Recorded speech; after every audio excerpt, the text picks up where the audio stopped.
afternoon, everybody. Welcome to the Spotland Stadium here in Rochdale for today's Kingston Press Championship match between Rochdale Hornets and the Featherstone Rovers. Give you a quick rundown of the team news for you. First of all, for Rochdale, missing for Rochdale are Gareth Langley and Mike Ratu, but the Rochdale Hornets do line up as follows. At fullback is number 1, Wayne English. The three quarters, number 29, Matt Dawson. In the centres, number 19, Dave Llewellyn. And number 20, Stuart Littler.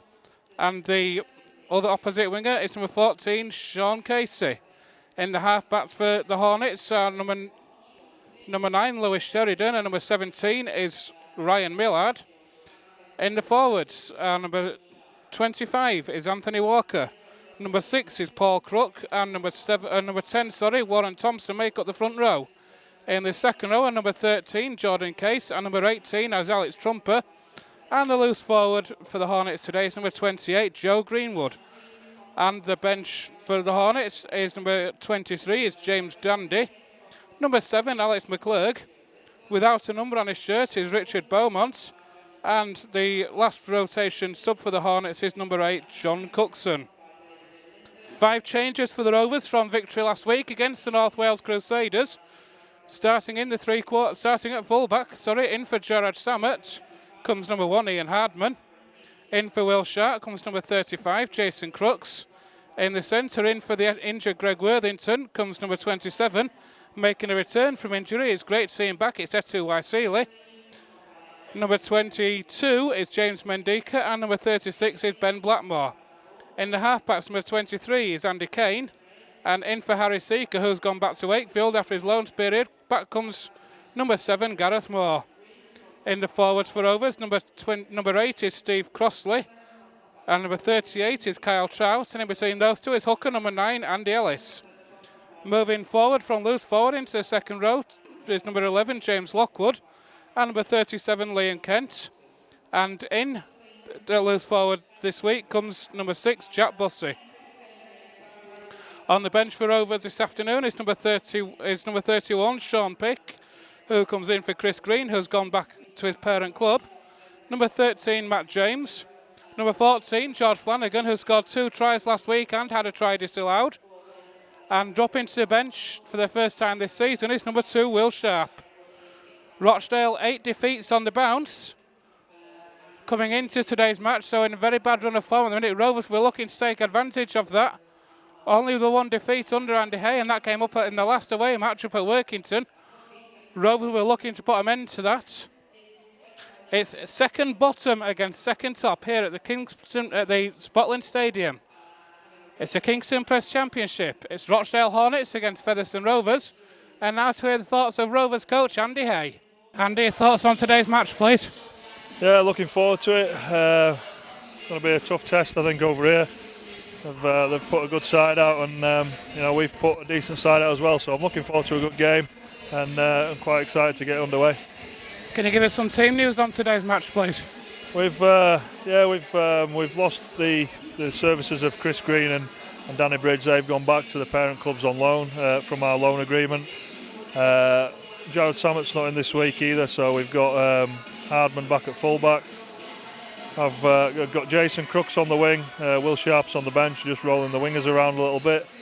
And we've lost a few of our middles, so we've got Lockwood, who's in the back row this week, starting back row, and Jack Bussey starting at loose forward. So a little bit of a different team this week for us. And Gareth Moore comes back into the half-backs as well. Yeah, Gareth Moore back into half-backs. He's been training well. He was close last week, and he's ready for his shot this week. What's the position on the lone players that have gone out? Are we going to be trying to bring anybody back in, or working with the squad that we've got now? Well, we're working with the squad that we've got. I mean, we're still looking at bolstering our forwards, really. With the injuries we've had, hasn't helped us in the forwards line. Obviously, with James Lockwood last week, he'll be missing a couple of weeks as well. How's the preparation gone for the match today this week after the good victory last week? Preparation's gone really well. Even though we had a good victory, there's some sort of stuff in there that we need to fix up. So we've worked really hard Tuesday and Thursday, and it's been quite physical. And then we had a light session yesterday, so the boys are ready. And Etu back in the centre, so it must be good to have him back inside.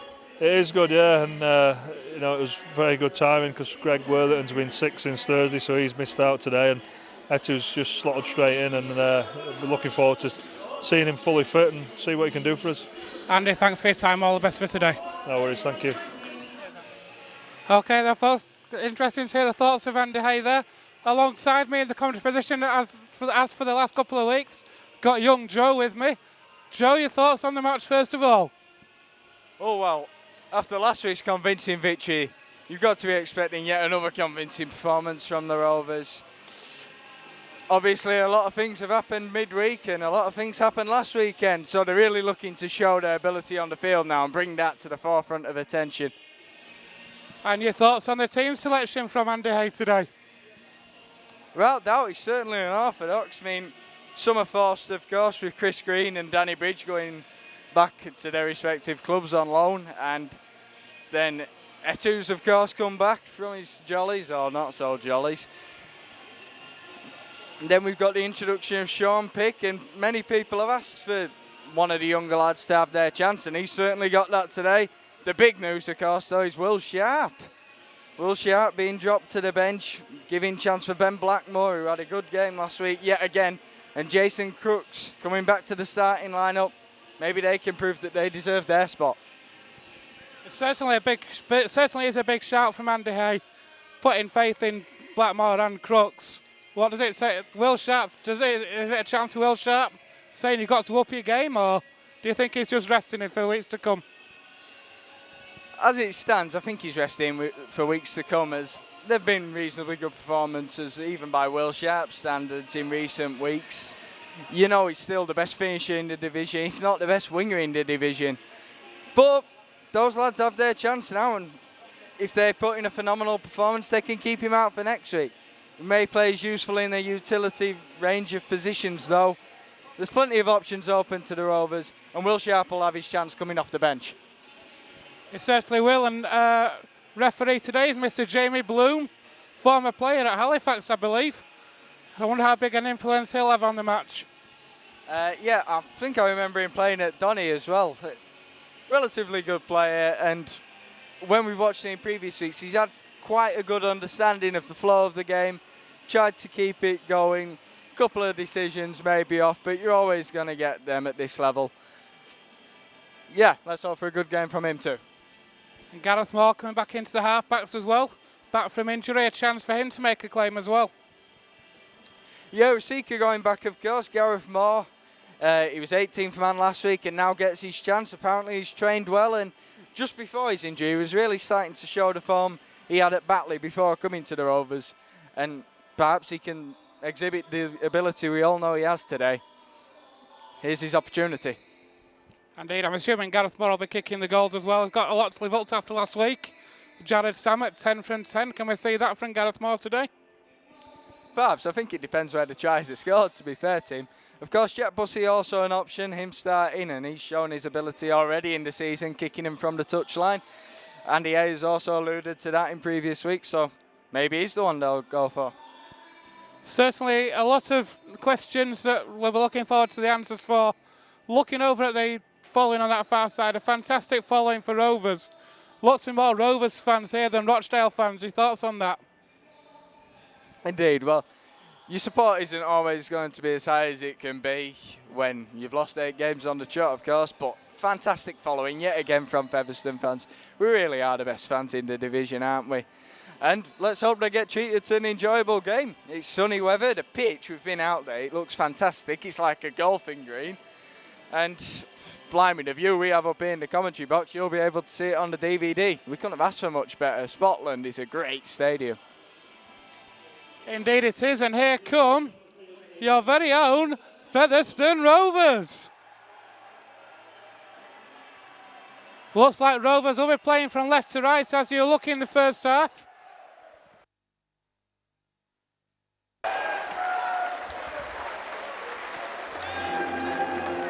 And indeed now following Rovers out comes the Rochdale Hornets.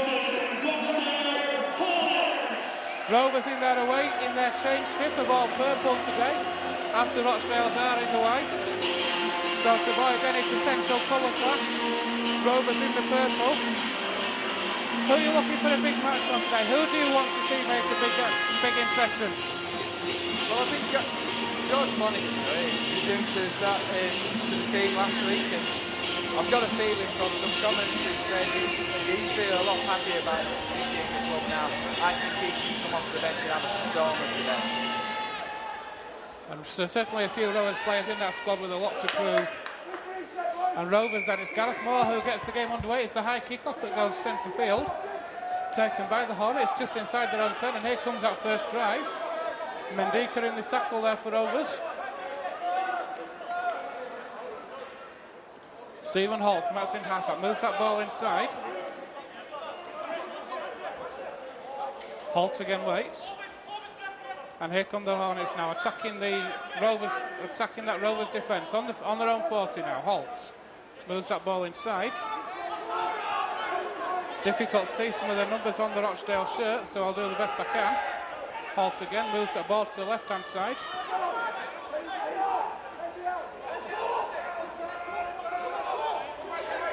Holt. And that's a good kick over there from Ryan Millard. It's a high kick. Hardman underneath it, safe as houses just inside his own 10. Well taken, a good first set there from the Hornets. And here come Rovers now. It's Jason Crooks relieving that ball from acting halfback. Etu Wasil with his first touch back from injury takes on the markers, makes a few metres before being grounded. Andy Ellis waits, he points to the left and then he goes to the right. Through the hands of Moore it goes. Andy Kane escapes one, escapes two. Andy Kane, good half break from Andy Kane there. Ellis again, here's Steve Crossley now. Crossley gets Rovers just short of halfway now. Jamie Bloom playing a very deep 10. As the ball is spread out, here's Etu Waisili down that wing.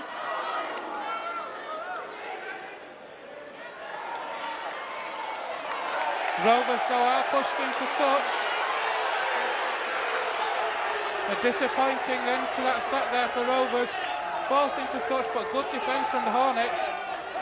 Without a doubt, I thought Rovers might have been in there, got heading down the left, good inside ball from Waisili, but Crooks obviously not quite ready for it. Fantastic defence from the Hornets to get him out. Come upfield well though, and if we can pin the Hornets back here, I'm confident with that performance. Indeed, so good defensive set for Rochdale there, and now they're looking to break and make the yardage on the Rovers. Holt again. And the Hornets back now on halfway. Centre field. Jamie Bloom, I think, good refereeing from Jamie Bloom. He's taken the players back 12 yards. I've noticed that from referees a couple of times over the course of the season. Here's Matt Dawson. The referees will take players back 12 yards, knowing that they're going to stand in front. That way, if they are a yard in front, they're still onside, Joe. Yeah, you go back 12 metres, obviously you're aware a couple of go creep forward and it's got to give him some room. It's not strictly by the book, but it's working out for him. And if the players abide by it, that's all good to us. Indeed, and here are the Hornets now, centre field, centre field, over on that right wing, should I say. The ball's moved back inside by Holt, it's juggled. And then the charge down there by Jack Bussey. Great effort, but that's going to take the tackle count back down to 1. And it's a mini break from the Hornets. Good play on that right-hand side. They're now on the 20 and they've got 5 tackles in hand. First chance of the match then comes to the Hornets. The ball is spread. Through the hands it goes, and here's number 13, Jordan Case. Stuart Littler in acting halfback, moves about, goes himself from acting halfback, gets 3 metres short of that Hornets line. And it's a dart from acting half by Stephen Holt. And the first points of the afternoon go to the Hornets.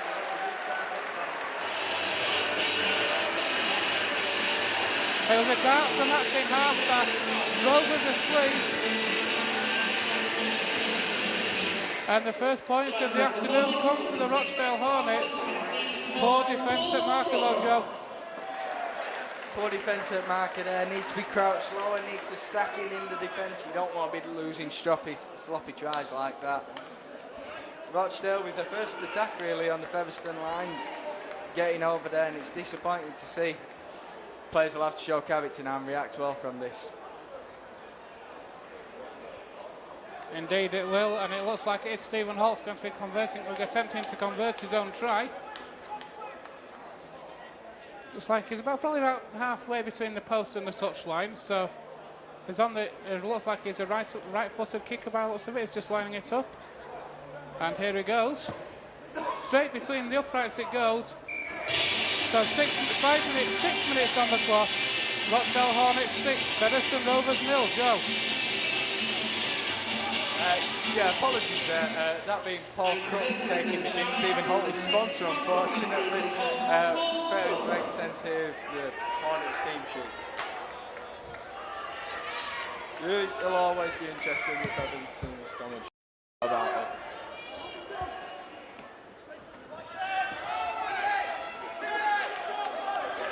Apologies for that. So it was indeed Paul Crook. I've been saying Stephen Holt for the last 5 minutes. It's Paul Crook. But here come the Rochdale Hornets then. They'll be looking to build on this bright start they've made. And Crook acts in half-back. Rovers need to up the game, need to work forward. Get that defensive line working. Crook takes on the line again.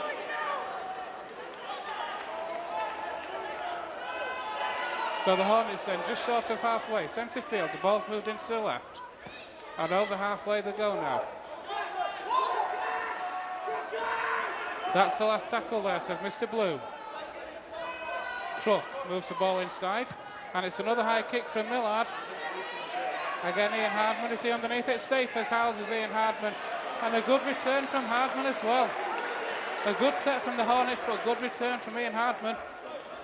And now Rovers were looking to try and get upfield now. Ben Blackmore on the charge. Makes a good 10-15 metres before being wrapped up by 3 Hornets players. Plays the ball to Andy Ellis. Moves the ball to the right to James Mendika. That's the first penalty of the afternoon though.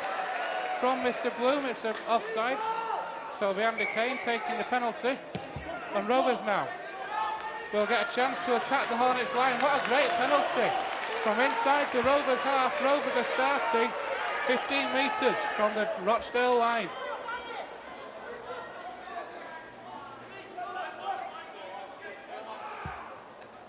So Mendika takes attack, finds Andy Kane. Kane to Steve Crossley on the charge. Centre field Rovers now 5 metres from that Hornets line. Ellis shows it to Bussey, then finds Andy Kane through a gap. I thought he was over there, you know, the gap was there. It was very quickly closed though by the Hornets. Andy Ellis though. That's poor from Ellis, well wrapped up though by 3 players. And pushed back. Andy Kane now.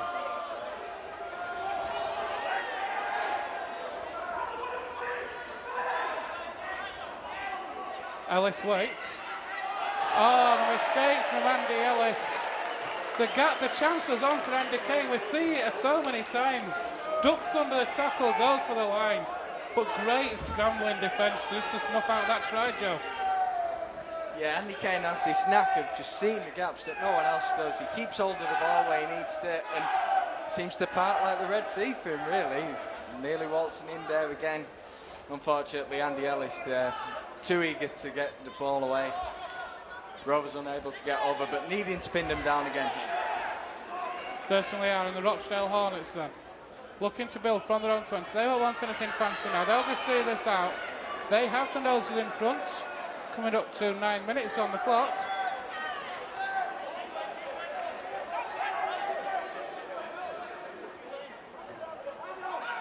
And the Hornets then, through the hands it goes. Down this left-hand side now. It's Ryan Millard.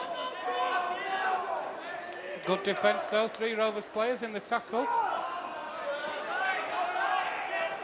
Crook again, moves the ball inside, and that's now a penalty for Rochdale. That's a penalty for Rochdale for offside, so a penalty each. At least Mr. Bloom's being consistent, and now the Hornets have a chance. So the Rochdale Hornets then with that penalty finding touch 22 metres from the Rovers line. Crook will take the tap. Already scored 1 try and he offloads the ball there. It's Anthony Walker. Crook again moves the ball inside. To Joe Greenwood, the loose forward. Hornets now 5 metres short of the Rovers line. Crook goes to the left. Millard. And that's hit at speed. And the Hornets are over again. Is that Stuart Littler? I think you'll find that's Stuart Littler. Again, poor defence on this Rovers on the right-hand side. 10 minutes gone here at the Scotland Stadium. Rochdale Hornets 10. Featherstone Rovers 0. Joe. Irritating charge to concede there for the Rovers. Yet again, not getting low enough on our line. Not getting beneath the men. I think it was Steve Crossley there with the attempted tackle. With outstretched arms, you're never going to stop a man who's going in there. He's that determined with outstretched arms. And here we are. Paul Cook to take the kick. Whoever that sponsor Stephen Holt is, without that, he needs to buy this DVD. He's been mentioned enough times. This is his moment. He's approaching stardom now. Could get credited with this conversion now. And indeed, here is Paul Crook with the conversion. I'm never going to live that down as long as for the rest of today. Similar position to where he kicked his first one. And he's kicked the second one straight between the uprights. The flags go up. 11 minutes gone here at Scotland Stadium. Not the start that Featherstone Rovers wanted. Rochdale Hornets 12. Featherstone Rovers 0. Joe. We've had to avoid the Tour de France to get here, lads. You really need to put on a performance now. Thank goodness I'm not missing a World Cup game, because otherwise I'd be expecting more. Certainly not the start Andy Hay will have wanted. It's a high kick-off from Gareth Moore. Taken just by the Hornets and the return there. Again, good defence by Rovers. Rovers need to up the game. They need to find something just to try and stem this Rochdale tide at the minute. Rochdale 8 defeats on the bounce. Rovers were hoping to make it 9, but so far Rochdale looking the stronger team. Crook moves the ball inside.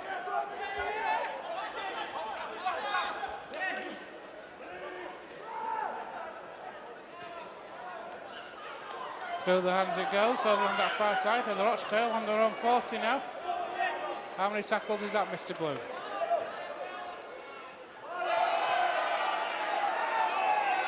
Rovers fans on that far side wanting a forward pass. I couldn't quite see from here. Millard with a kick through. Ben Blackmore chases, it comes off the knee. Able to retrieve it. But what a hit that was by Joe Greenwood. Andy Kane finds Ian Hardman. Rochdale doing very well to pin Rovers back in their own 10 at the minute. Jason Crooks, that's a good run from Crooks. The tackle looked to be high. Mr. Bloom not interested. Andy Ellis though finds Ian Hardman. Rochdale certainly look up for this one. Hardman plays the ball to Ellis. Moore shows it once and then finds Steve Crossley.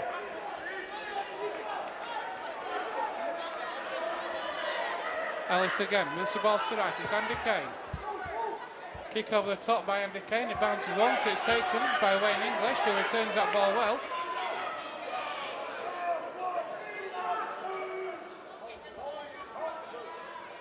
And here come the Hornets now, down this left-hand side.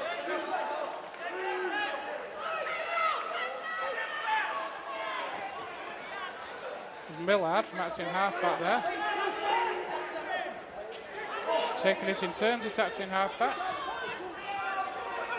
Now Sean Casey goes, and he gets up to halfway to Sean Casey. So good work from the Hornets in the 3 quarters there. Here's Paul Crook now. That's a better tackle from Andy Ellis though. Did well to wrap up Joe Greenwood. Crook again, finds Millard. Millard with a little dink. Good play from Millard. Oh my word, they're in again. Oh my word, they're in again.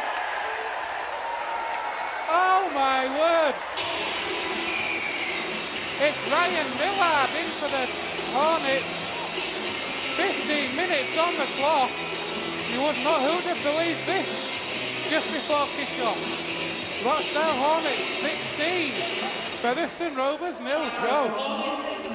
Just under 15 minutes played now. And once we're closing Millard down quicker than that, we know what a special player he is. Sending in Sheridan there, and Sheridan's offload coming back to Millard. You've got to get on these danger men quick. Force him into mistakes. He's going to try Hollywood balls. He's going to try and do something special with his kicking game like he just did there. And it'll come off sometimes, and that means that they'll go into a 3-try lead, and we'll be stuck here. Rovers definitely with a fight back on their hands now. Certainly have. This will be a formality for Paul Crook. Punches twice, takes a step back. Straight between the uprights, no problem at all. 15 minutes on the clock. A lot of Rovers fans travel here expecting the scoreline to be the other way around. But it's Rochdale Hornets 18, Featherstone Rovers 0. And Leeds Centurions will be loving this one, Joe. They won't laugh. There's a debate to say that Leeds Centurions aren't bothering looking at our scores at the moment, particularly when we're putting in performances like this. But maybe it's just an act. Maybe we're just wanting to be more theatrical for the fans. Everyone likes a second half surge. Or worried that we're going to get a bit boring towards the end today. Possibly, what Rovers certainly can't afford to let the Hornets get too much further ahead. 15 minutes on the clock, it's already 18-0. And there is Stuart Littler. Crook. Oh, Rovers are just dropping off the tackles. Crook again. Finds Wayne English. Rovers fans certainly not happy at the moment. Crook moves the ball out there and wrote the ball on a mistake. Finally the Hornets get a mistake, and now Rovers need something fast. Need to get the next score. Surely they can't afford to let Hornets get 4 tries ahead, Joe. Fantastic tackle there from Jack Bussey, forcing the Hornets to lose the ball. Maybe that's just what Rovers needed, some crunching tackle like that. It gives us the ball in good field position, and will give the players a lift now to get this ball over the line, get us back in the game. Indeed, Andy Kane finds James Lockwood. Rovers then 30 metres from the Hornets line, 5 metres to the right of the sticks. Here's the big forward, Kyle Trout. Rovers then on that 20, centre field, Ellis finds Steve Crossley. Crossley to Andy Kane, here's Gareth Moore. Over the top for Jason Crooks. Jason Crooks, who were just saying that Rovers needed to score. They have scored. What a match we're in for here. 18 minutes on the clock. Rochdale Hornets 18. Featherstone Rovers 4. Joe. Credit has to go to Jack Bussey for that try. His phenomenal tackle, giving us the ball in that position, giving the players a lift. Bring the ball wide there. Andy Kane seeing the man outside, sending the pass over the top. Got to pay credit as well to Sean Pick. He's got his chance today and putting a very convincing run. I thought he was getting the ball even, and drew at least 2 of the Hornets men in there, giving the space for Jason Crooks outside. And didn't he finish it well? It certainly did.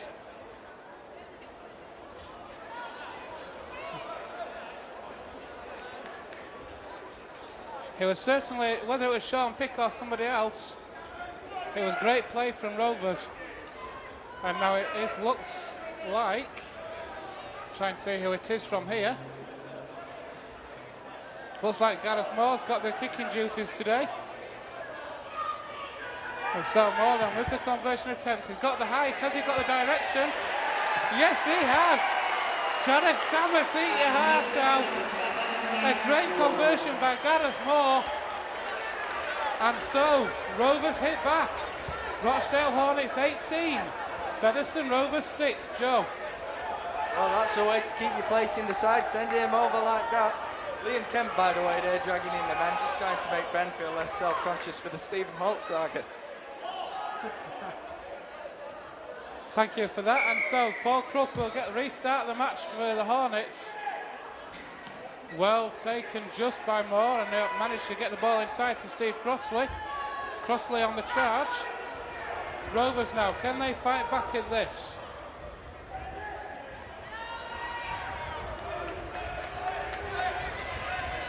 Ellis goes himself, Martin halfback, a good 5 metres made there. And here come Rovers again now. Seems to have upped the game with the again, and certainly making yards now from the acting halfback and from the play. It's Crossley. Through the hands it goes, and Gareth Moore is away. He's got Lockwood. Lockwood. He's got Andy Ellis. Oh my word! What a fantastic try for Andy Kane. Superb play through the hands by Featherstone Rovers. Rovers are on the way back. We've got 20 minutes on the clock. We've had 5 tries in the match already. Rochdale Hornets 18. Featherstone Rovers 10. Joe, how's that for you? Fantastic there, throwing the ball about like the Harlem Globetrotters. They had us going in this Featherstone side, but now we're coming back into it. We're showing what we can really do. Gareth Moore there going through the line. Is this his game today? Is this where he shows us why he was that big signing, why we thought he was going to be phenomenal this season? Is he showing the form that he did in pre-season, in fact? And now he's going to add more points onto the scoreboard, sending this conversion over. Indeed he is. This should be a formality. After kicking one from the touchline, it's now smack bang in front. Superb play it was by the Rovers. And so Gareth Moore, it is a formality. Rovers are back within a score. We've got 21 minutes on the clock. 5 tries already in the match. Rochdale Hornets 18. Featherstone Rovers 12. Rovers now need to keep this momentum going. 2 tries in 3 minutes for the Rovers. Hitting back after those 3 Rochdale scores, Joe. And now Rovers need to keep this momentum going, need to keep this up now. Yeah, I mean, you can't see them stopping the momentum here. The Hornets, Rovers, the way they are at the moment, look an unstoppable force. Certainly got to be a tough ask. Indeed it is, and the kick-off there by Crooks is taken again by Moore, who once again finds Crossley. Oh, that was nasty, surely. Mr. Bloom says it was on the shoulder, and Rovers are looking a bit haphazard on this set here. Is that Liam Kent? No, it's Kyle Trout. Kyle Trout gets away from 2. Andy Ellis then, that's a great break from Ellis. Ellis is away, gets to the 40. Bussy now, moves the ball to the left. Etu Isili, that looked forward from where I was. I'm not sure about that one. It did look to be forward, and indeed the referee has said yes, it was, Joe. Well, it's debatable whether it was forward. He was wearing a Featherstone shirt, but the direction of the ball was certainly forward. So you've got to give it, I suppose. Featherstone, you do need to complete your sets when you're returning it, but yeah, the temptation's always going to be there when you're on a break to give out a pass that maybe you shouldn't. As long as we contain the Rochdale side here, we've got plenty of time to make it up before half time. Indeed we have it. Worrying though that the way that set unfolded in the early stages, though in there on 10-metre line. Loose passes going to ground. But here come the Rochdale Hornets now. Certainly don't look at the minute like a side that's lost 8 games on the bounce, Joe. No, I mean, they're side with some special players, and without a doubt, you've got to be wary when playing these bottom clubs. It's they're fighting off relegation. 5 going down this year. Every game's important. Indeed it is, and Paul Krupp moves the ball inside.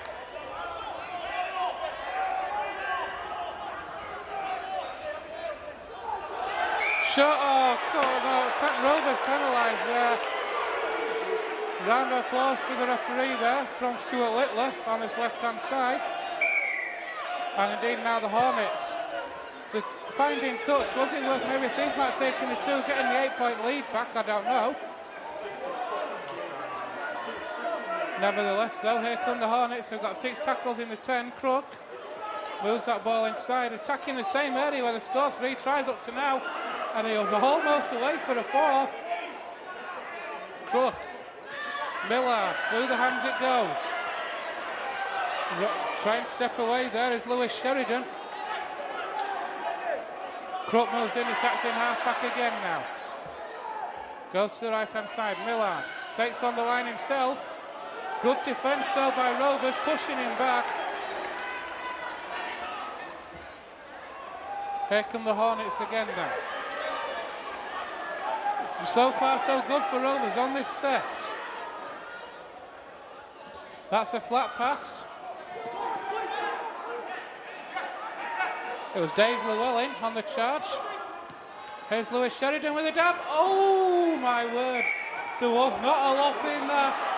Just a little bit too strong. I think it's a case of if there hadn't been as much on that, the Hornets would probably have been in. Good return though from Ben Blackmore, still going. What a return from Blackmore, Joe. Phenomenal there from Blackmore, really showing his eager. Oh, and he wins the penalty. There we are, holding the man down. You can't keep Ben Blackmore down, that's for sure. Trying to keep Will Sharp out of the side, trying to show that he deserves this wing place. Andy Kane then finds touch and Rovers will start. Not happy with the ball boys in Ben Blackmore at the minute. Two very young ball boys on this side. Here's Andy Kane, Lockwood. Ellis then, centre field. Finds Steve Crossley back where Ellis has just been. Driving up the middle. Ellis waits, he points to the right. Hornets trying to slow Rovers down. Here's Trout, finds Andy Kane. Well wrapped up though by the Hornets on that occasion. Ellis moves the ball to the left through Hanson Moore.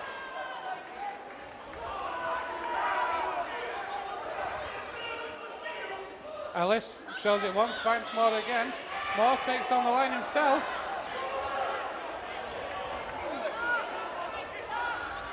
Ellis finds Steve Crossley on the charge. Yes! Steve Crossley on the charge. It's over again for Rovers.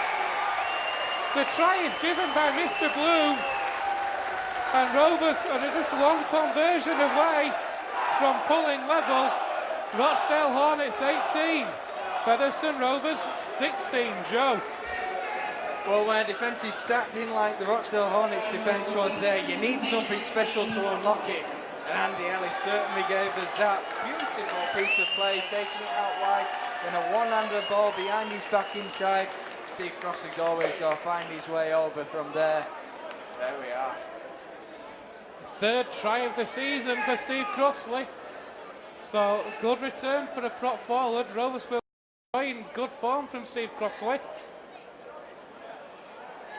And indeed then Gareth Moore looking to level the scores as the Hornets make a change. Looks like the Hornets have made a double change actually. As Moore converts, the ball's out to the ground, so lost the rugby ball. Rochdale Hornets 18, Featherstone Rovers 18. 12 minutes left to half time. The Hornets raced into an 18-0 lead after 18 minutes. Rovers have hit, after 15 minutes, Rovers have hit back with 3 tries in 11. Great response from Rovers to going 3 scores down. And so the kickoff is taken high. Taken again by Moore. This time finds Kyle Trout.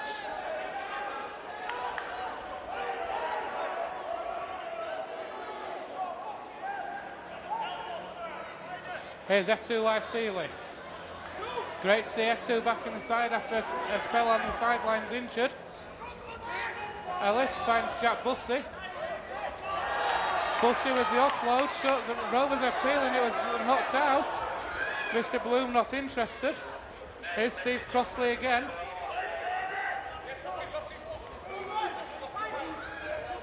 Ellis finds Lockwood. Lockwood takes on that line straight into Millard. Just short of halfway. In fact, Lockwood now up to halfway. This is the last tackle. Ellis finds Andy Kane. Kane puts boot to ball. It's a high one, cross field. Well taken though by the Hornets. Under great pressure from Etu Waisili and Liam Kent. Good set for Rovers, Joe. Yeah. Good set there from the Rovers, yes. Getting the Hornets pinned back, but then rewarding them with a penalty, which is going to bring them upfield.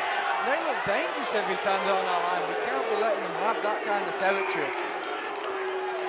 Certainly can't. We're coming in up to half an hour gone here at the Scotland Stadium. Rochdale Hornets 18, Featherstone Rovers 18. That's another ball lost out to the ground. I hope they've got plenty in stock. And here come the Hornets now on the charge, just inside the Rovers half.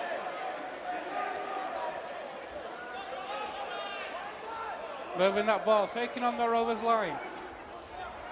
We've got Richard Beaumont on the field now for the Hornets.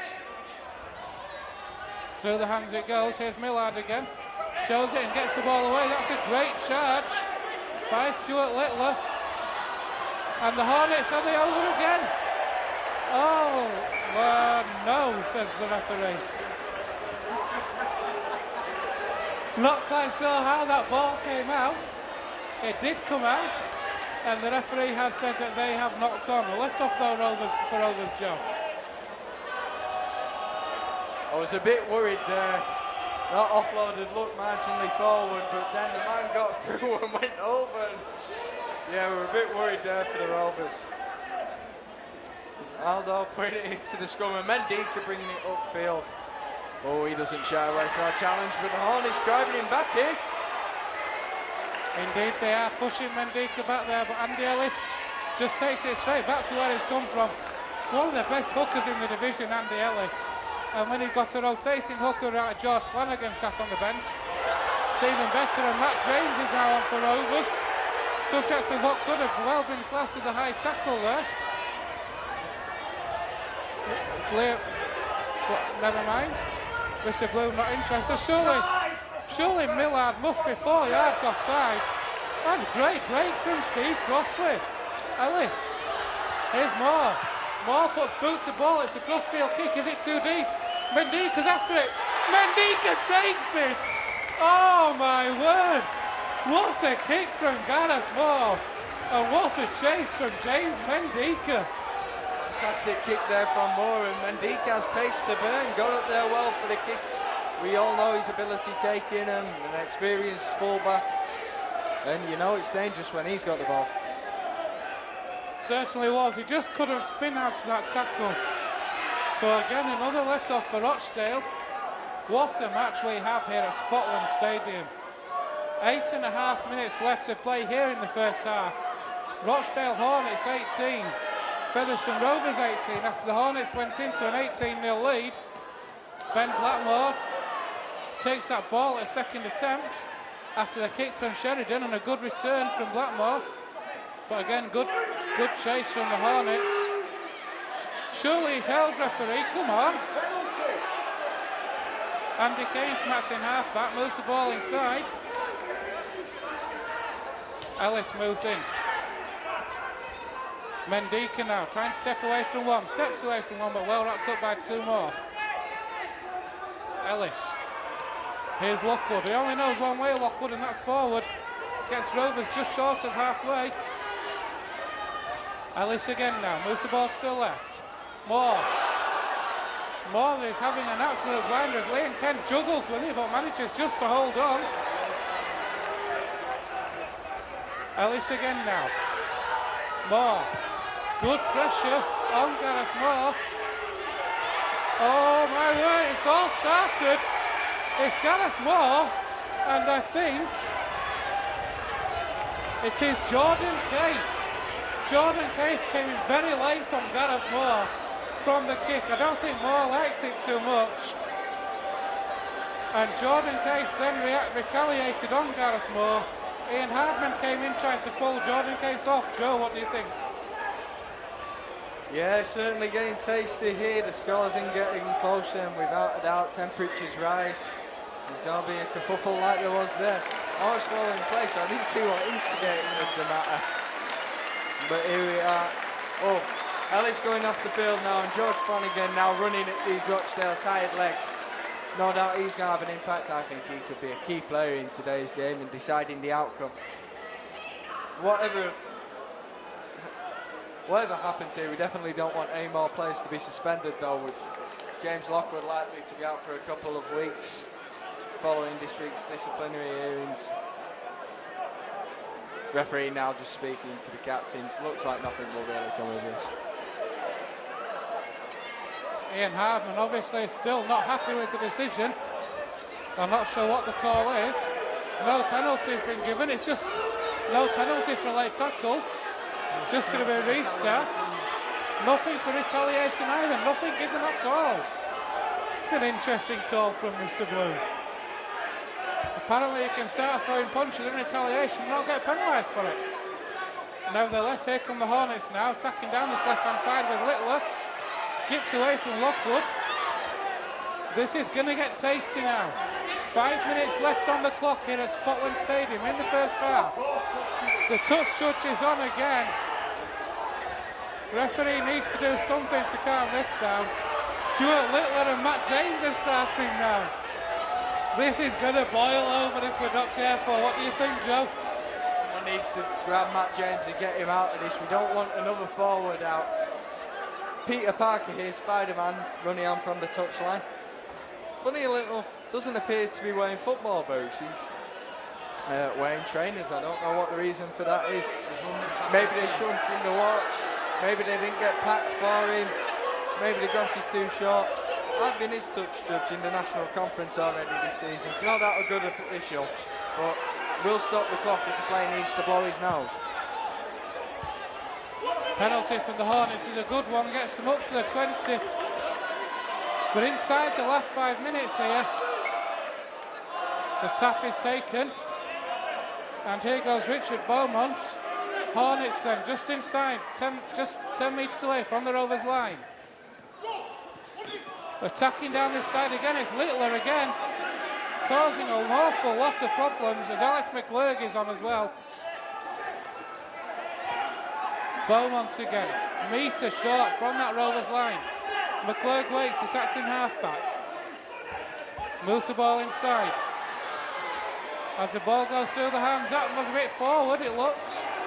Referee not interested. Tackles in hand then for the Hornets on the charge. Good defence though from Rovers. This is the last tackle then, says Mr. Bloom. The Hornets literally centimetres from the Rovers line. Here's Millard, steps inside. Still going Millard for the line.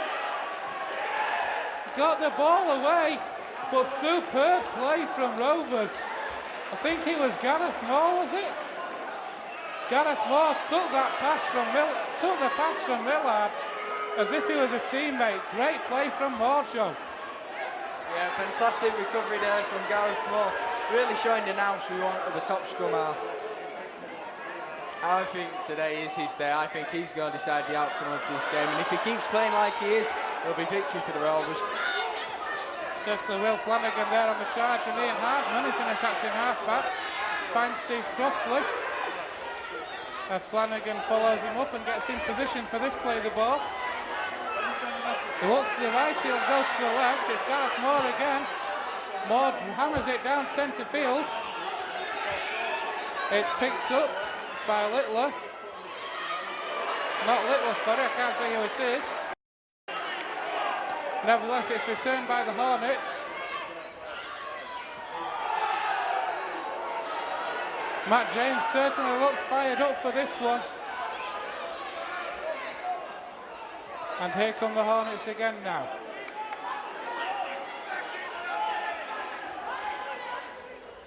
The ball's moved to that right-hand side for the Hornets.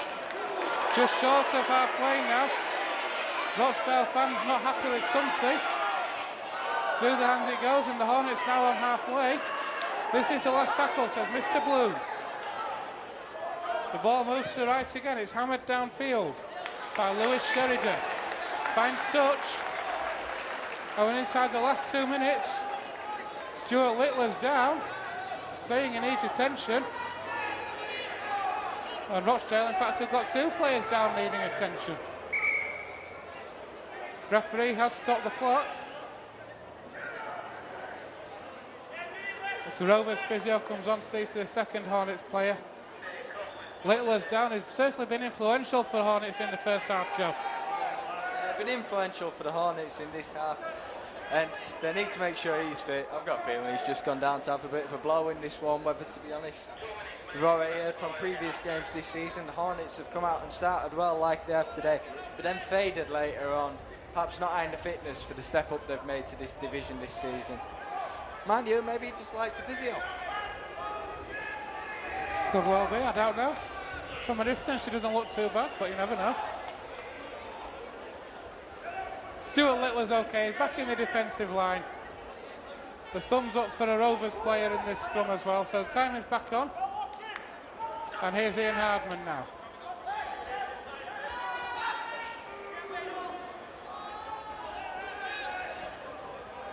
Here's Andy Kane. Mendika steps back inside, but a good defence from the Hornets. They've got a very good defensive line of Rochdale based on today. That looks a bit high. As Sean Pick is on for Rovers.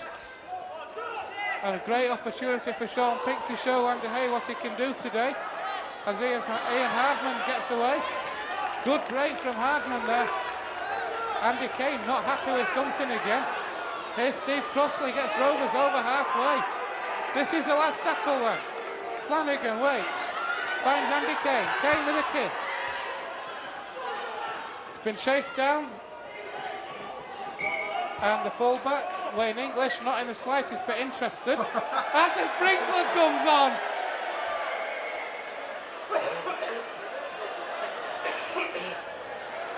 Get that on DVD. Talk about the play. I think the players might be a little bit thirsty. And in fact, Ryan Millard has literally stood right in the middle of that.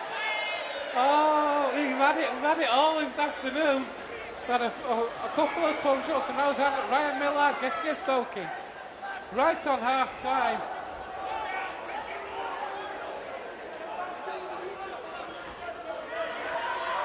That's Rochdale Hornets' version of a half-time hooter as the sprinklers coming on. And here are the Hornets now then. Into injury time here in the first half at the Spotland Stadium. Rochdale Hornets 18, Featherstone Rovers 18.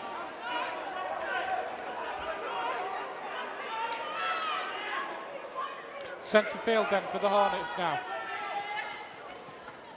Beaumont again. Well wrapped up though, Steve Crossley. And Sean Pick in the tackle. Here's Millard. Through the hands it goes, that's a dab through.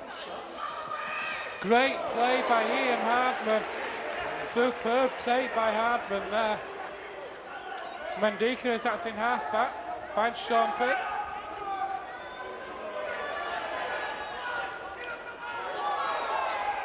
Here's Jason Crooks now. Flanagan, that must be high, surely, referee. Oh my word.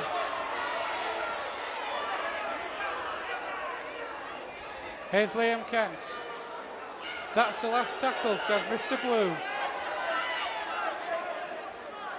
Flanagan will find more.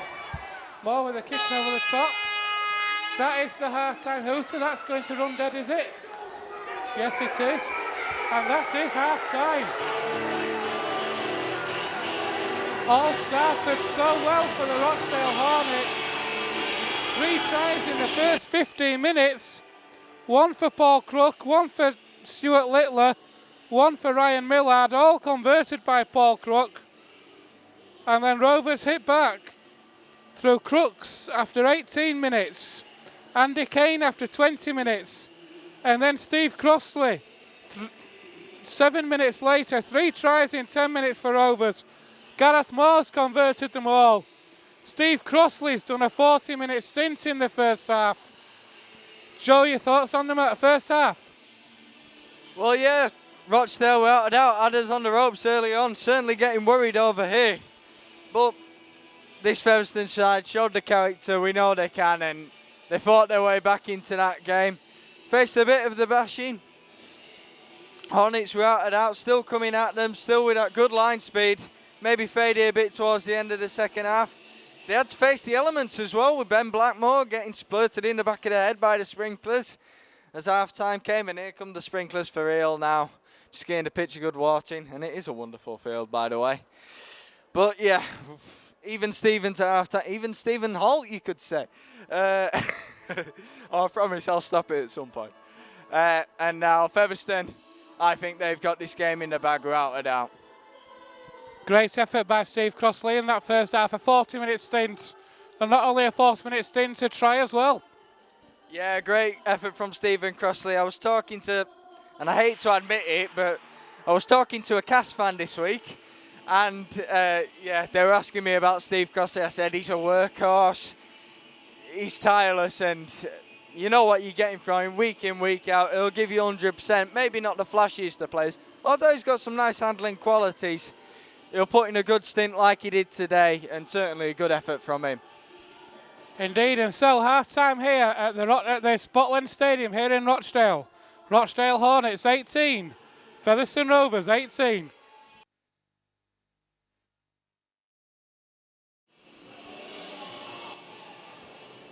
Good afternoon, welcome back to the second half here at Spotland. Rochdale Hornets 18, Featherstone Rovers 18. As the sprinkler comes back on again from this touchline. Rochdale racing into an 18-point lead.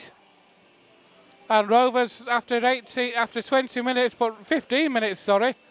But Rovers hitting back well. A 40-minute stint for Steve Crossley. Joe, if you're Andy Hay at half-time, what do you say?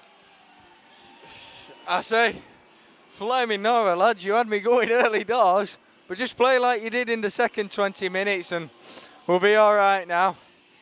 Be worried about the pitch, though. The time sprinklers have spent on it must be like a swamp out there.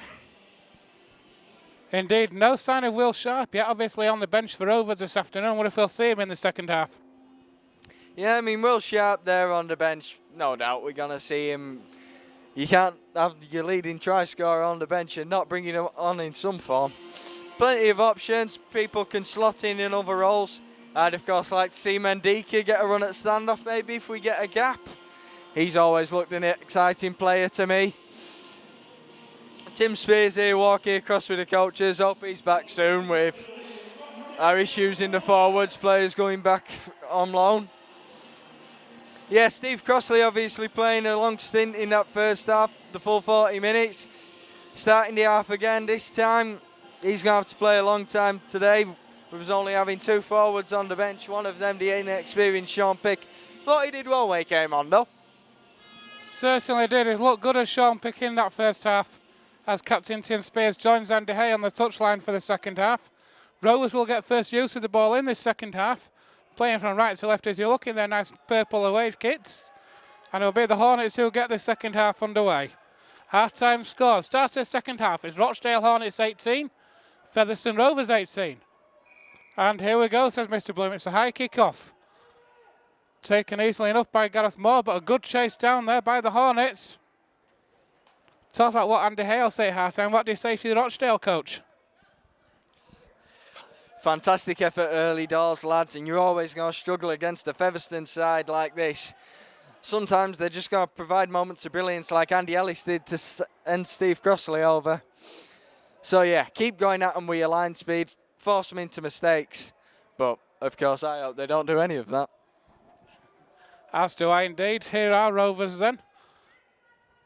Here's Steve Crossley then, a 40-minute stint in the first half. It starts in the second. Flanagan now finds Moore, juggles with it once and gets a kick downfield. Goes centre field. What's the chase like? It's a good chase, but the kick is probably just a little bit too deep. And the Hornets will get a chance to restart on their own 20 now. And here are the Hornets now on that first tackle. And it was Sean Casey with that first drive.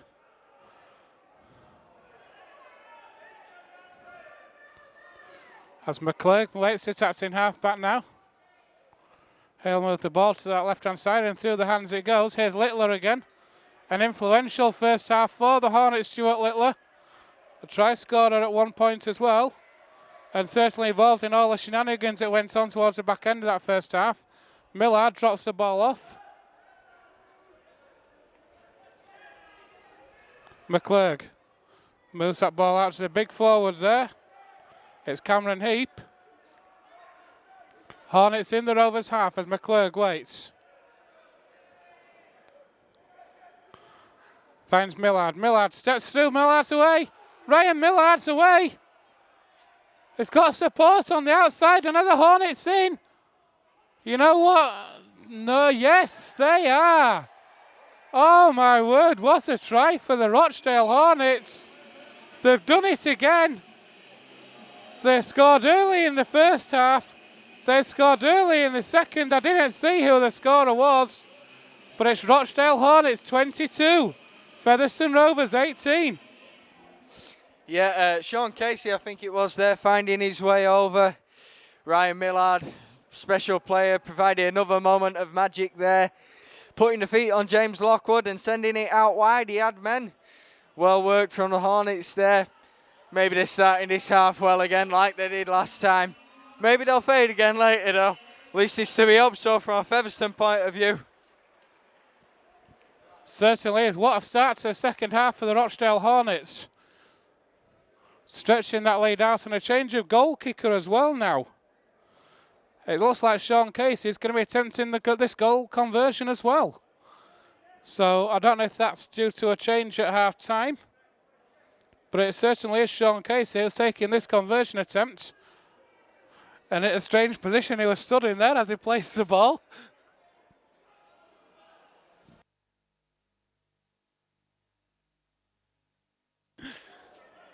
The posts are over there. He's running up at a very peculiar angle, is Sean Casey here. This is a strange goal-kicking style, I'll give him that, and here he goes. No, that's gone to the left of the uprights with a kicking style like that, I'm not surprised. So, just inside the start of the second half, it's Rochdale Hornets 22, Featherstone Rovers 18, Joe. Yeah, Sean Casey there attempting some yoga before his kick. Didn't work out for him though. Be sure not to call him back now with his sponsor though, Ben, as that's Julie Clark. And I'm not sure she'd be brilliant at rugby. Mind you, if any Featherstone fans are anything to go by, certainly could be. Certainly could, and here are the Hornets now. On that restart, they're bringing the ball forward. So Rovers then having to come from behind again in this match. The Rovers fans on that far side trying their best to lift the team. I think it's Rovers fans. It's the Hornets now though in the Rovers half. It's McGlurg waits, he taps in half back. He'll move the ball inside.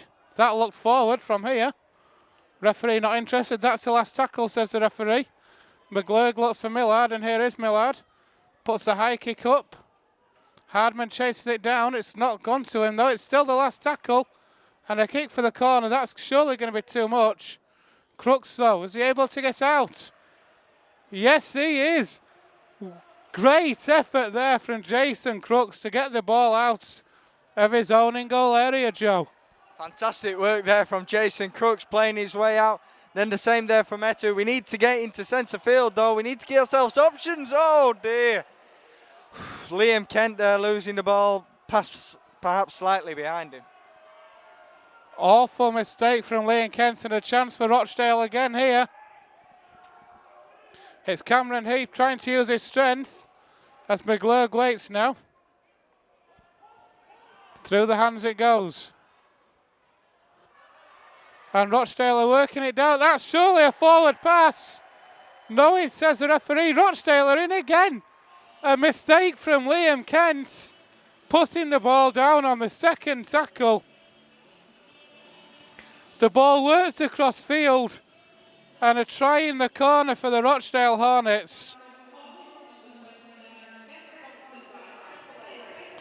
And it's Matt Dawson who is over.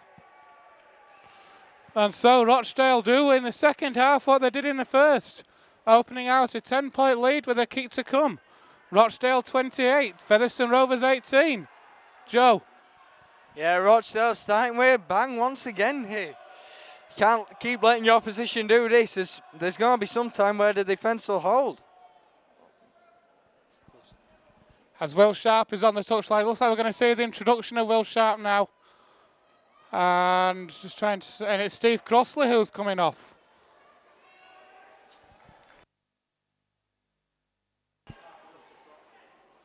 And so Steve Crossley finally taking a breather. He's been on the pitch 47 minutes. So a great effort it was. And it looks like we are going to see the introduction of Steve Crossley now. And here's this rather nice kicking view on the other side for the supporters on the far side now of Sean Casey.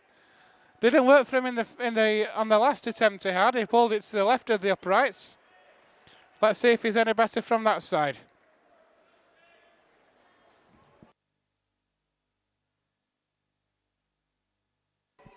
Here he goes then, Casey's kick. Again, he's missed it. That's the only saving grace of Featherstone Rovers as Will Sharp comes onto the pitch. For Rochdale Hornets 26, Featherstone Rovers 18. Joe. Yeah, perhaps Casey spent some time at Catalan as a junior. Looks to develop his kicking style over their toilets over in Perpignan. Here we are though, Gareth Moore sending the kick down. Rovers needing something, kicking it short. Will that be? Oh, spilling it backwards, however. Let's keep him here, lads. Bit of ingenuity from Gareth Moore there. Certainly a great idea. Trying to catch the Hornets out and retain possession. Just didn't quite come off for him on that occasion. That looked forward.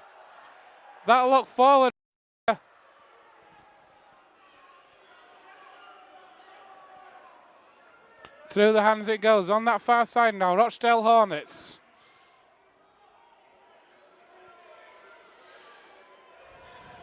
Rovers have a player down hurt in back play. It looks like it's Ben Blackmore.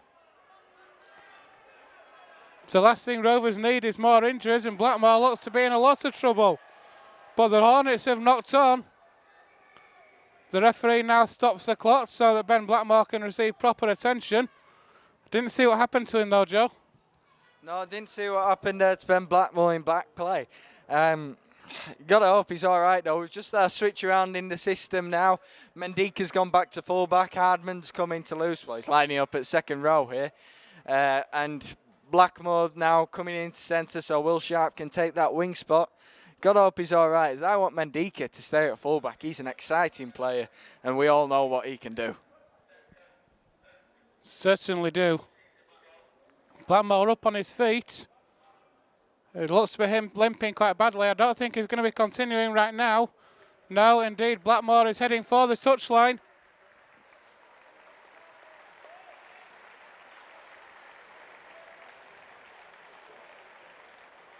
And it's Jack Bussey who's coming back on, I think. It's a blow for Rovers if Blackmore is injured. We're trying to get some feedback on that at the end of the match.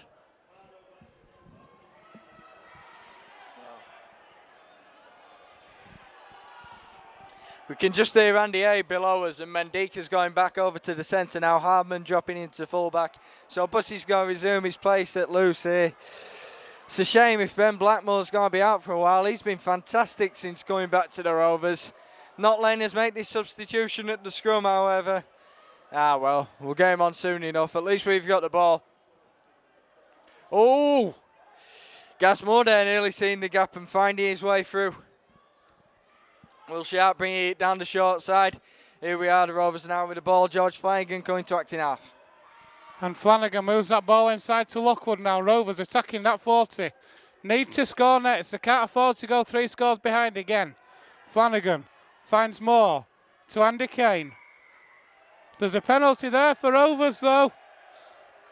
Offside, says Mr. Bloom. Ryan Millard was offside. So Rovers then with a chance. 6 tackles in the Rochdale 20 now. Here's Lockwood. Rovers need to hit back. Flanagan finds Matt James. Drops the ball inside to Kane. Kane to Moore.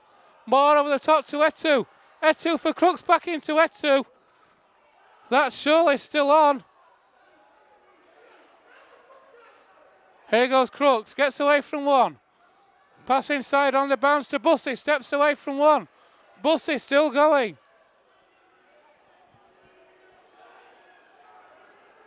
Flanagan moves the ball to the right. Here's Andy Kane. Drops off. Matt James on the charge.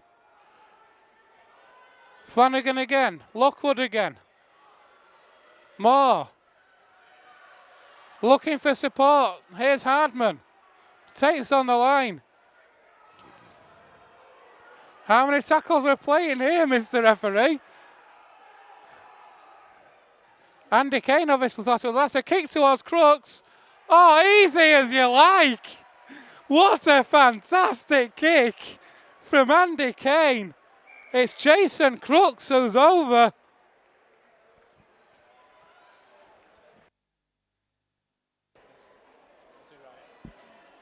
Yeah, it's Jason Crooks who's over. A fantastic kick from Andy Kane. That set looked a little just disjointed in places. Players didn't seem to know where they were going. In the end, it came to Andy Kane. Referee didn't signal for the last. Andy Kane obviously thought it was the last. But a fantastic crossfield kick in. The winger on this side was totally in a shockingly bad position. And Jason Crooks, all he had to do was catch it. And he had acres of room to put the ball down. Rovers hit back. Rochdale Hornets 26. Featherstone Rovers 22, Joe.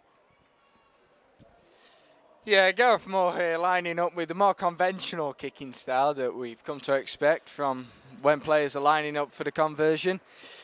Jason Crooks showing earlier in that set that rather like a previous swinger, Tommy Saxton, some people just shouldn't pass with that ball going completely to no one. The conversion, unfortunately, just going wide, meaning Rovers are still behind by quite a margin. But we're gaining back this territory now. I still think we've got this game in the bag with about 25 minutes left to play. It's game on. Indeed it is. The conversion missed by Gareth Moore. So with 26 left on the clock, it's Rochdale Hornets 26, Featherstone Rovers 22. So with the Hornets then to restart this match. Rovers then a try behind. Kick-off is taken. And it's well taken by Gareth Moore. A 2-wide Sealy from outside half back. Surely there must be offside at the markers. Flanagan moves the ball into Lockwood. Almost away from one Lockwood, but can't get away from the second. Flanagan again. Finds Jack Bussey. Good set this for Rovers. They're up to halfway. Still tackles in hand. Bussey plays the ball to Flanagan again. He goes himself. Drops the ball off to Matt James. This is the last tackle, says the referee now. Flanagan finds Andy Kane again. Kane puts boot to ball. It's a high kick. It's a deep kick. Will Sharp chasing. And a good chase from Rovers. A good set from Rovers after the try. Able to pin Rochdale back, and they'll now be looking for a mistake from the Hornets. Here come Rochdale now attacking down that short side, but good defence again from Rovers.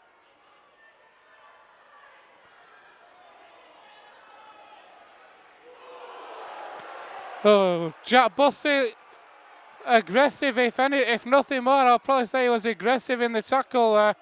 The Hornets fans not happy. Didn't see anything wrong myself, Joe. No, if we can't be aggressive in rugby league, what sport can we be aggressive in? And that's why we come and watch the games. Good kick there from Millard, but we're going to say well retrieved from Crooks. Drops it, but luckily it goes behind him and he brings it up well. Good recovery, redeemed himself there, I think. Not the sort of mistake you want to make, though, if you've got a coach like Andy Hay. Will Sharp able to return that ball. A less off it was for Jason Crooks. Here's Sean Pick. Promising youngster for Rovers. Had a good match since he came on as Sean Pick. As Flanagan waits. Bussey. Andy Kane steps away. Andy Kane is away. Penalised. Penalised for obstruction, I think, there. Not sure myself, but the referee convinced enough that it was a penalty for obstruction. Joe? Without a doubt, he was running behind the back of Matt James there, but Matt James had gone through the line, so I'm not quite sure who was obstructing. At this level, giving penalties like that, I'm not so sure, but by the book, I suppose he can. Disappointing, though, Rovers breaking through. You'd have hoped we'd have been in for another try, and could be a big turning point in the game, that decision. Could be. The Hornets not sure what they want to do. Millard's wanting to go for touch, and indeed he does. So the Hornets then will have 6 tackles on the Rovers line. The ball boys, it has to be said on this side, in my opinion, not the best. They're only young lads, but they're not keeping up with play at all, so it's slowing the game down in that respect. Here come the Hornets though. It's Beaumont now. 5 metres short of that Rovers line. Through the hands it goes. Here's Millard again. That's a good attack from Rochdale. They're held up metres short though. Millard orchestrating play there for the Hornets. That's Dandy. Beaumont drops the ball off to Millard. Through the hands it goes again, but good defence from Rovers to wrap up Lewis Sheridan there.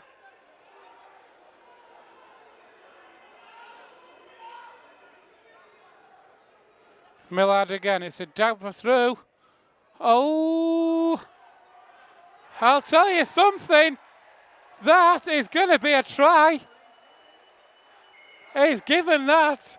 Didn't see what happened myself, it was a kick through. It was a kick through from the Hornets. I'm not sure who it came off. The ball was loose in the area, in the in-goal area. Nobody reacted except for the Hornets. And I don't think anybody knows who scored that one. But it is now Rochdale Hornets 30. Featherstone Rovers 22.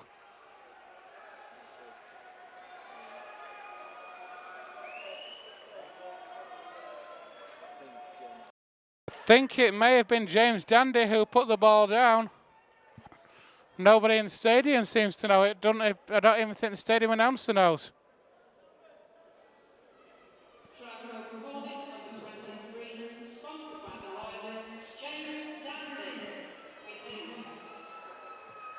And the goal, the try is converted. So 20 minutes left on the clock here at Spotland. Rochdale Hornets 32. Featherstone Rovers 22.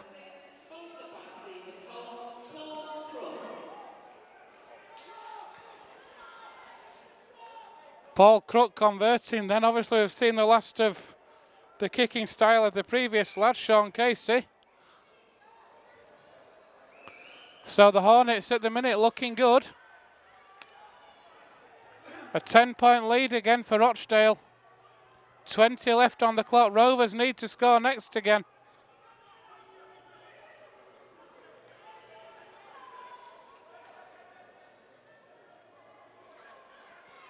Here come the Hornets. Are they making yards every time they go forward? They're getting over the proverbial advantage line, if you like. Sean Pick's had a good game since he came on for Rovers. But Rovers find themselves trailing by 10. The touch judge is on again. The referee stops the clock again. Couldn't see anything in that myself. But I have a feeling Rochdale are going to get another penalty here. As Ian Hardman comes forward to speak to the referee.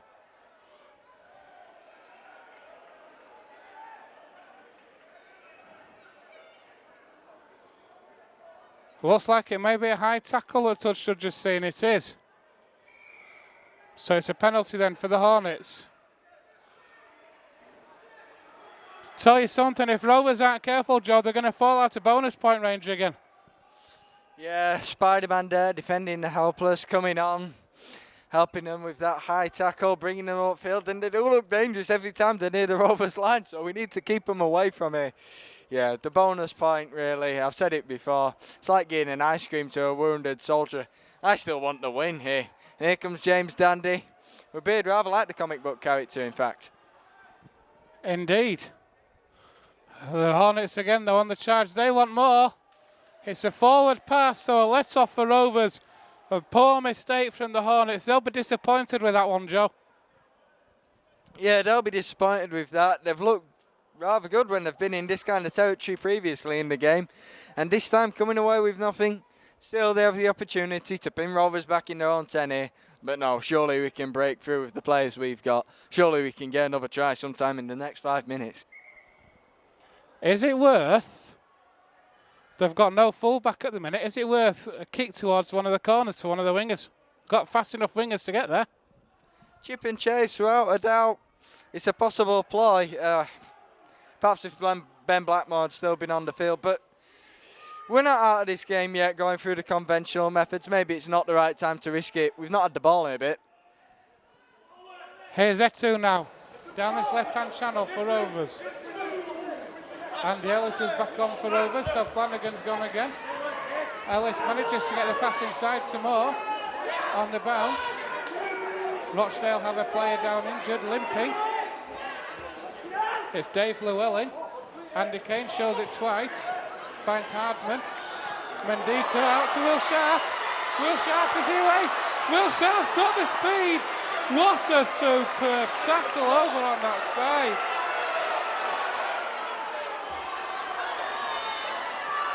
Kane now with a kick for the corner again. Etu jumps for it. Rovers are over. It's Etu. Etu Waisili is going to give it. I'll tell you something, Joe. I thought he was tackled in the air then from the kick. I thought he was tackled in the air. The referee happy enough. The ball came loose. Etu dropped on the ball. Rovers hit back again. Featherstone Rovers, Rochdale Hornets 32. Featherstone Rovers 26. Joe? Huge call there from the referee. Oh, fantastic play down from Etu Waisili. If he had let the man come down, then he hit him straight away and he got that ball back for us. Getting the ball down there and making the conversion here. The scores will be brought down, so there's just one score in it. Certainly game on here. Gav Moore lining up the kick.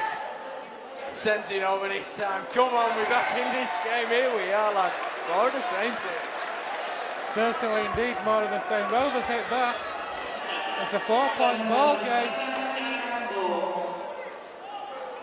It's a 4-point ball game. Rochdale Hornets 32. Featherstone Rovers 28. And we have 15 minutes left on the clock.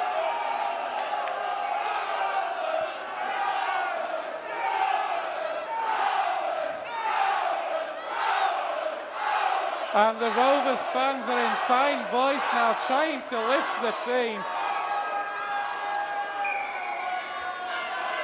The kick-off taken then by the Hornets. Gareth Moore underneath it. Takes on the line himself and he's away. Moore's away, finds Waisili. Etu, the break wasn't quite on for him then, unfortunately. But Rovers now. Can Rovers up the game? Can Rovers stretch this out? That's a big hit. I could see that here. I feel that hit from here.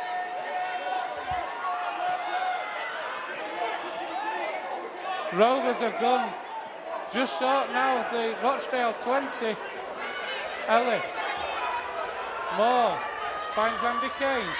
Kane drops that ball off to Mendika. That was surely a high tackle, it was.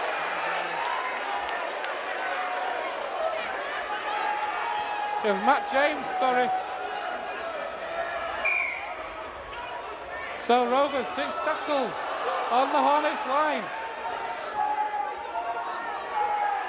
Rovers get the try, they'll be level. Andy Kane for the net.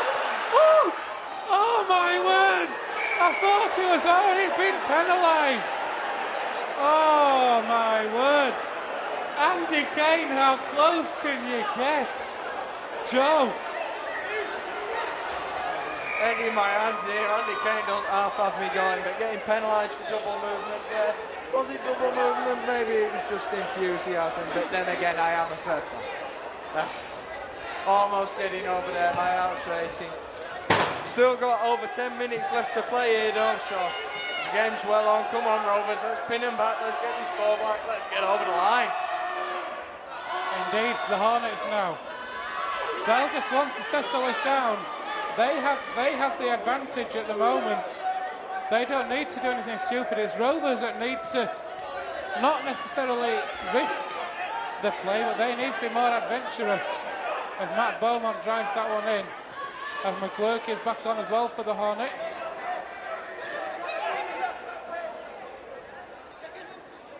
McClurk goes himself.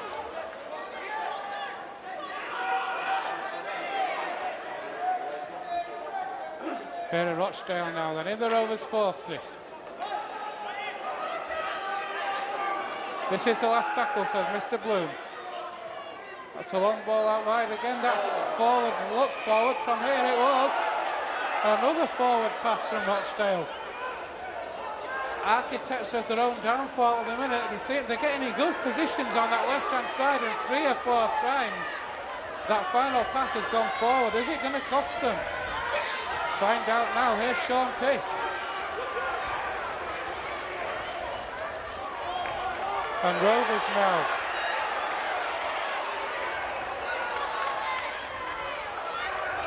Steve Crossley's return for Rovers. Ellis. Moore, Hardman, Etu. Etu, that was a poor pass to Crooks. That wasn't the best pass, to be fair, from Etu to Crooks. Here's Ellis now, though. Rovers on the 40, it's the last tackle. Moore, acres of time to get a high kick up. Wayne English underneath it, takes it, no problem at all.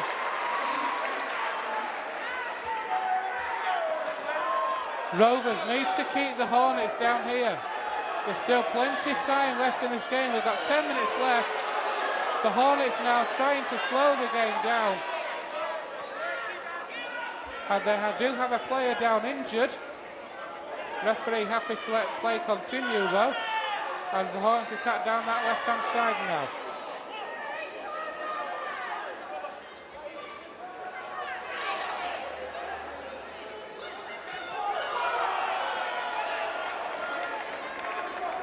This is the last tackle. A good defensive set here from Rovers. It's going to be a kick from the Hornets. Good distance on it. Centre field. It's not going to run dead, so Hardman has to return it. And he does. Ellis moves into acting halfback now. He'll find Will Sharp.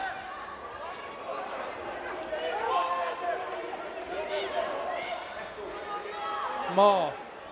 To Etu. It's a good hit though, and Etu gets the ball away to Liam Kent. Kent takes on the line. Andy Ellis takes on the line himself. That's a good break from Ellis. Good support from Etu, but the pass was closed down very well. Here's Andy Kane now. Hardman. Mendika. Pick. Will Sharp spins away from one, still going Will Sharp. Here's Matt James. What a passage of play from Featherstone Rovers. Ellis. Rovers on the helmet. Yes, they are! It's Ian Hardman. And even the referee was on his knees then. Is it Ian Hardman, I think? It is indeed. And for the first time in the entire afternoon, with 9 minutes left on the clock, Rovers hit the level.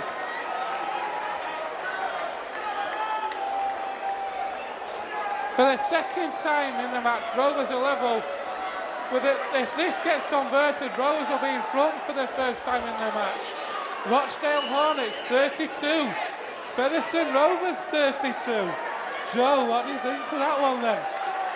Ryan Millard jumping out of the line for the Hornets, and the Featherstone attack were wise to him, brought it wide, and there was acres of space there. Will Sharp's brilliant offload on the inside, sending James through. Kane gets the ball then from the tackle. It comes out from the acting halfback, plays inside to Hardman, and he goes charging forward. Some applause there from the officials as well, even they know that was fantastic. Multi-balls. Can you kick it twice? Can we get double points here? Gasmore only needing the one though here to take Featherstone into the lead. And without a doubt, we've got this. Must be the 5th time I've said it in the game now, but without a doubt, this time we've got this. Gareth Moore's kicks well so far this afternoon for Rovers. This will put Rovers in front for the first time in the match with 7.5 minutes left on the clock. And Rovers do hit the front. So, 7 minutes left here at Scotland in Rochdale.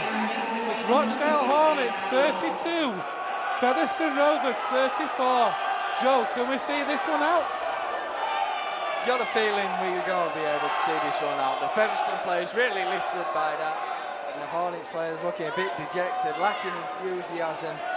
They put out a brilliant performance today, but now tiring, and this Featherstone team, they've come out after going down, after taking a bit of a battering. They're going for it now, well and truly. Jason Crooks here taking it up, epitomising the strength Rovers have shown today. It's not just the strength of the play, it's the strength in character as well. Rovers have come back twice from big margins of trailing. And here's Andy Ellis now. He's made a massive difference to Rovers this afternoon. He really has. And here's Jack Bussey.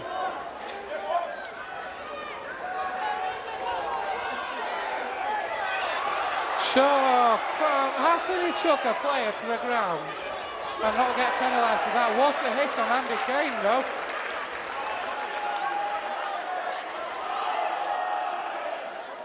Here's Moore.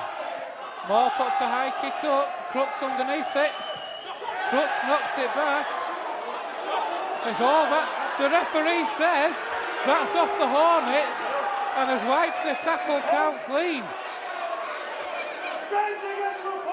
Ellis. Here's Etu now. Driving that ball in, Etu. Rovers 6 tackles on the Hornets 20 now. Ellis again. Here's Steve Crossley. Only knows one way. And that's forward. Ellis. Moore. Andy Kane. Hardman. Pick. Is it Pick? A Rovers in. It was Mendika. Oh, inches in it. Inches. What's going on here, referee? It's Andy Kane. Kane with the crossfield kick. It's taken by the Hornets. Good defence from Rochdale. Outstanding defence from Rochdale, Joe. Rochdale did well to claim the kick there, but brilliant chase from the Rovers. Gaz Mulder with a tackle straight off. Now they can pin them back here. Hornets starting to gain some enthusiasm here. They know they're still not out of this game. Here come the Hornets now. Just short of their own 40-metre line now. Centre field, and that's a great tackle by Matt James. Oh, the referee's penalised that one. Said he was high. Not sure about that myself, Joe. It's a difficult choice this for you now. Been a lot of good performances from Rovers, some not so good. Thoughts on your man of the match? Thoughts on my man of the match? I've forgotten about this, to be honest. I've not been thinking too much. I think at the back end of this half we've really shown some ability going forward. So therefore Andy Ellis is a contender, coming off well. Etu's offloads, they've been brilliant. Ian Hardman, he's been all over the shop. He's been there on the shoulders of the halfbacks all game, showing his ability. Mendika's looked bright again. Crossley's done well going forward. I'm going to give it to Ian Hardman. He's supported the attacks well. He's been on the shoulder every time. Other contenders elsewhere. Andy Ellis has been class, but he's always class. Indeed he is. The Hornets attacking the Rovers line again. They want this win. They know that there's only 2 points in it. Here are Rochdale pinned on that Rovers line. As close as you can get. It's Millard. Through the hands he goes, and the over. No! Oh my word, this is too close. Excellent play from the Hornets. They're over. Rochdale are over. Didn't see who got that.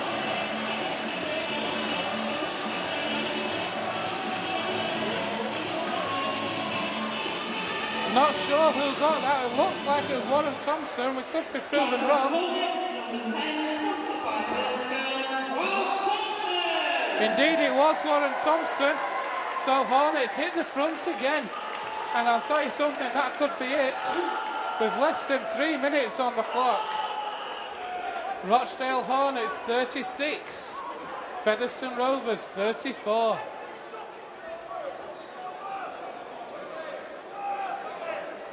And this is another conversion which I can't see it being missed by Paul Crook.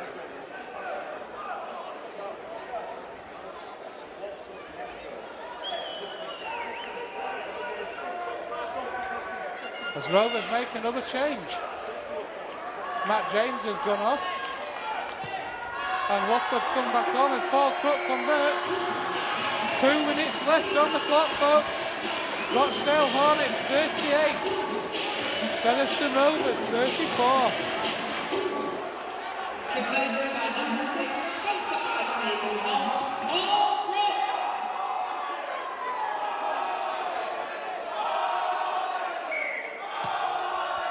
Attempted short kick-off from Rovers.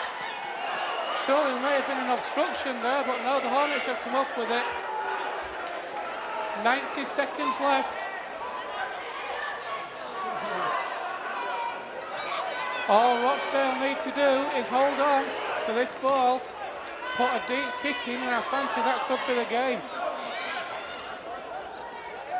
Rovers hunting the mistake. They know that they'll probably have possession of the ball one more time.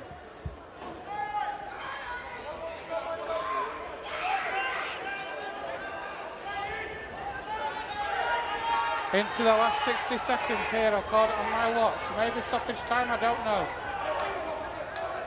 The Hornets, though, now slowing this game down. They know they've got the lead.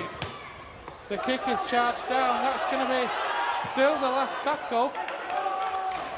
So the Hornets find touch. Rovers will get one more set. Joe? Oh, blimey, get it set, lads, get it set. We need to do something here. Oh, gutting here from the Rovers. Else, even the ball boys who have been heavily criticised by Ben this game don't normally get that, but they've heavily criticised. But they've certainly put out a better performance than the Rovers here in spells.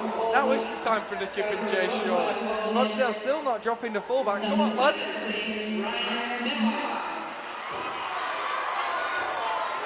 Here's Will Sharp, though. On my watch, we're on the 18 minutes. So we're now in injury time. Rovers spreading the ball, it's Etu. Etu takes on the line, gets through one, can't get past the second. Rovers are in just short of the 20, the ball's come loose. It's a penalty.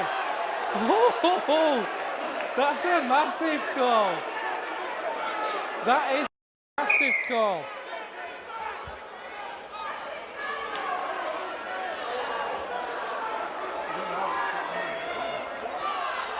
Ellis, Moore now, Kane. Rovers hit it at speed, the ball's loose. Pete's lost that possession, the Hornets are away. It's Wayne English.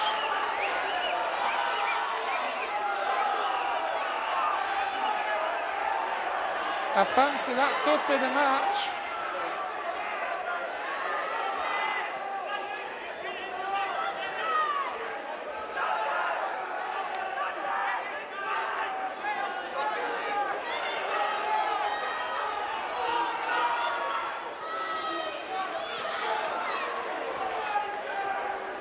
The Hornets then centre field inside the Rovers half. Here's a big crop forward off the bench, Cameron Heap.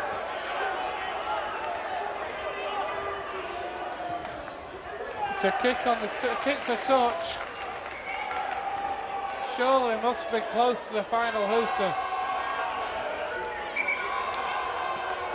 The referee has stopped the clock. Rovers will have to go the length of the field. Once again, I'm surprised that Rochdale haven't got a fullback, surely. The kick and chase has got to be an option with the speed that Rovers have got in the three quarters.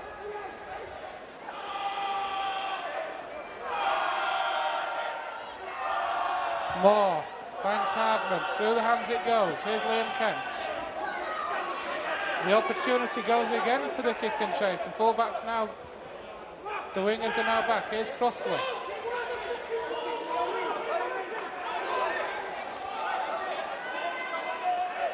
Ellis. Rovers at speed on that right hand side. It's Will Sharp. It's a forward pass. It's a forward pass.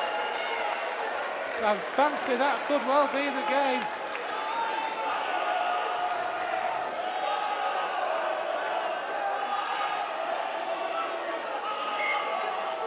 Referee once again has stopped the clock. Loves to know how long is actually left on that clock.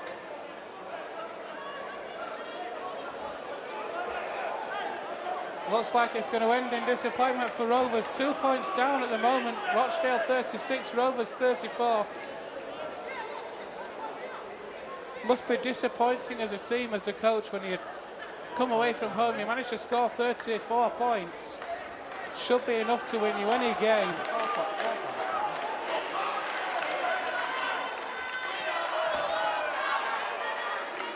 Here are the Hornets though. As long as the hooter doesn't go, there's still always a chance.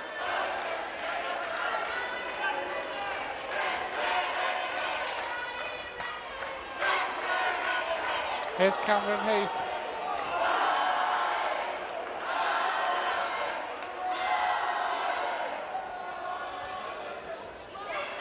So Rochdale, this is the last tackle, the penned on the Rovers line. Millard has run the show for the Hornets this afternoon. The ball has moved out to this right hand side. And there goes the final hooter. The referee has blown his whistle and that is the end of the match. A match that started off fantastically well for the Hornets. And there are 3 tries in the opening 15 minutes. For Crook, Littler and Millard, all converted by Crook. Then Rovers hit back through Crooks, Andy Kane and Steve Crossley to level the scores at half-time. In the first minute of the second half, Rochdale hit the front again with a try for Casey, which wasn't converted. Before a try for Dawson stretched that lead out to 8 points. Again, no goal though. Ben Blackmore went off injured for Rovers with half an hour left to play, but Jason Crooks pulled Rovers back to within 4 points with a try after 53 minutes. That wasn't converted, and then Rochdale with 20 minutes left to go hit the front, moved further out to an 10-point lead, with a try from Dandy, converted by Crook. 15 minutes left on the clock when F2 went over for Rovers. Converted by Gareth Moore. And then inside the last 10 minutes, a try for Rovers from Ian Hardman.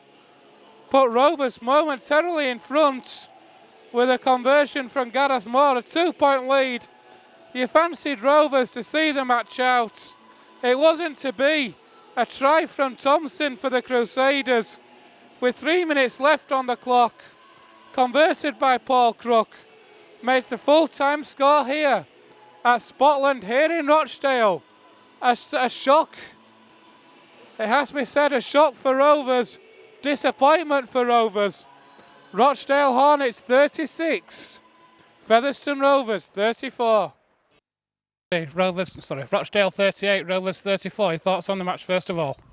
Yeah, you shouldn't be losing games, should you, with that sort of line? And I'm pretty disappointed with our defensive display. And we addressed it during the week from our last few games, and we thought we'd start fixing some problems up, but obviously not today. To let 38 points in is pretty poor from us. Difficult start for Rovers in both halves, going 18-0 down in first half and then a 10-point deficit in the second. Did well to pull it back in the first half. You must have been pleased they pulled it back at half time.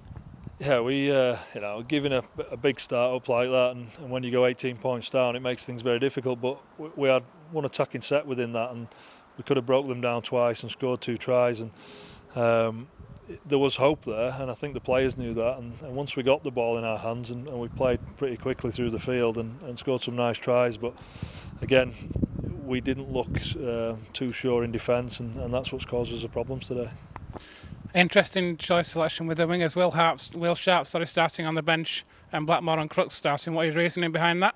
Well, we've got three good wingers and two wing spots. So I've given James Mendika his shot in the centre again, which puts Blackmore on one wing.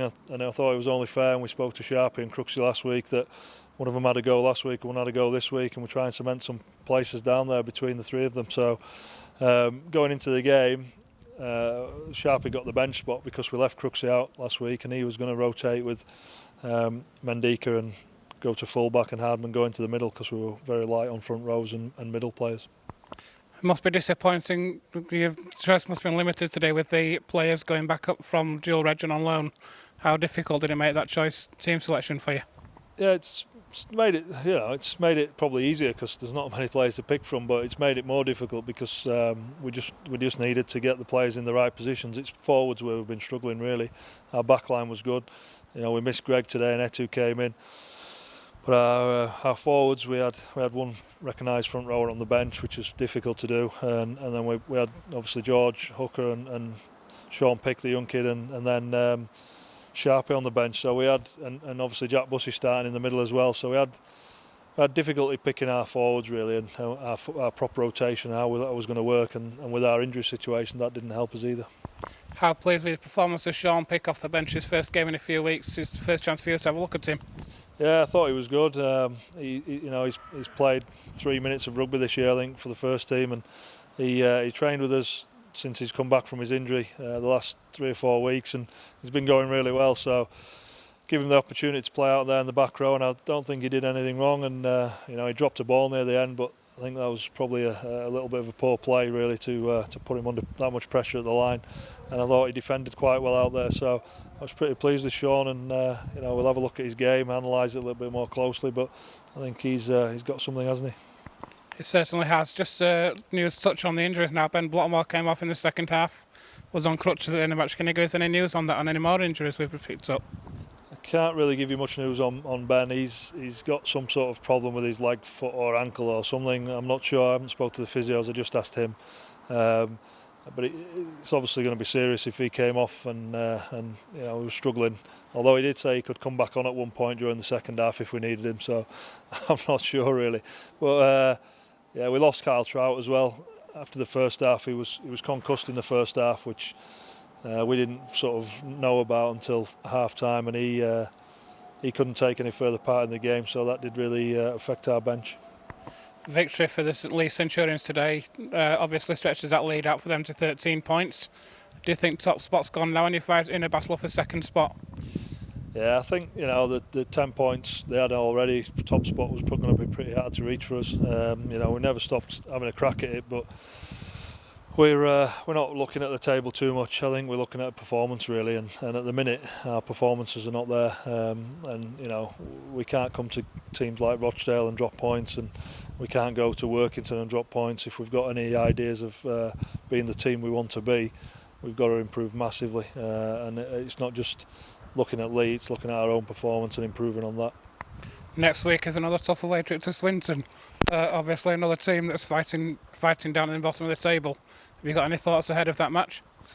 Not yet. We need to have a look, see what we've got to pick from, see what the injury situation is, and we'll have a good look at our boys on Tuesday. So it's going to be a long, lengthy review process after this game because things have been slipping the last few weeks. We've picked up on some stuff, and maybe there's been some excuses crept in with the situation going on at the club, and it's not acceptable really. The performance on the field today in the last few weeks really hasn't been acceptable from a few players, so we need to fix that up.